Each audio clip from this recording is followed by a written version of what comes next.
Aray ko, sobrang low tide. Paano tayo maliligo dito? Ayan oh. Mayroon pa diyang ano, tawag dyan, sea cucumber. Ayan oh, lumalabas yung mga bato. Pangit talaga dito sa amin banda.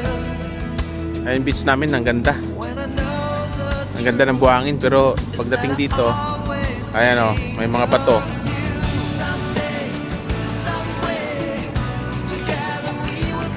Pupunta akong sa unahan, doon ako maliligo. Talagang napakainit, kaya sarap talaga maligo. Ligo tayo, guys. Sisilip tayo sa ilalim ng dagat. Nagalaw ditong cellphone case pang tubig, waterproof. Pero paano na to, high tide na. Ang daming sea cucumber oh. Lalaki.